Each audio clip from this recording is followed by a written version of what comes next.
Саламатсыздарбы мекендештер, мен атым Мирбек, мен өзім Россияда юрист болып эмгектенем. Бүгін болсо видео тасма аркылуу сиздерге трудовой договор эмне, же болбосо кыргызча айтканда эмгек келишими бул эмне, жана эмгек келишимин кандай кылып оформление кылат, жана ошол эмгек келишимде эмнелер көрсөтүлгөн деген суроолорго жооп бере турган негизги ниетим бар. Биринчиден, Россия Федерациясына көп биздин мекендештер иштегенге келишет.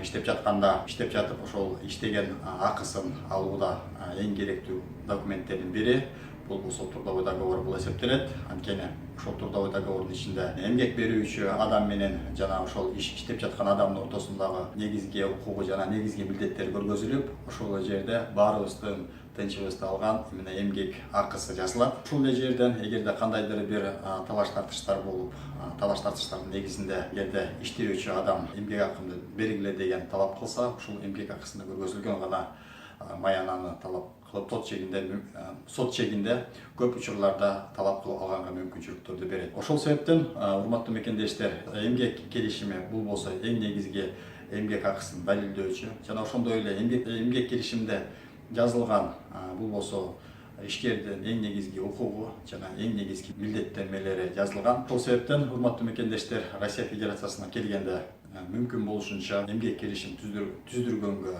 милдеттендиргиле. Анткени мыйзам боюнча иш берүүчү сиздерди жумушка алгандан баштап 3 күндүн ичинде сиздер менен эмгек келишим түзүп, жана 3 күндүн ичинде полициянын, миграция кызматын, пенсионный фондду жана налоговыйга маалымдоо кагаздарын жөнөтүүгө милдеттүү. Бул эмгек келишимдин негизинде гана сиздин эмгек укугуңар толук коргоочу государственный инспекцияга гана кайрылганга мүмкүнчүлүктөрдү берет. Урматтуу мекендештер, азыркы маалда гана Москва областында иштеп жаткан мекендештердин 100 кишинен 30 кишинде гана мыйзам чегинде оформление болгон эмгек келишимдер болуп жатат. Ушул менен айтаарым, биздин мекендештерди эмгек келишим оформление кылганга чакырат элем. Эмгек келишим оформление кылбаган учурларда эмгек акысын, иштөө жерин тастыктоо иштерин сот аркылуу жүргүзүп, ошондон кийин гана укугуңарды коргоо. Эгерде ушул видео сиздерге кандайдыр бир жаңы маалымат берсе, же болбосо ушундай видеолор сиздердин кандайдыр бир маалымдуулугуңарды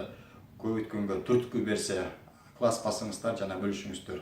Анткени эң негизги ой, ушундай видеолордон көп чыгып турса, биздин мекендештер өзүнүн укуктарын көбүрөөк билип турат жана өзүнүн укугун билиши менен өзүнүн максаттарына мыйзам жолунда жетишин каалайм. Көңүл бургандарыңызга чоң рахмат. Сиздерди урматтап, Мирбек Салбекович.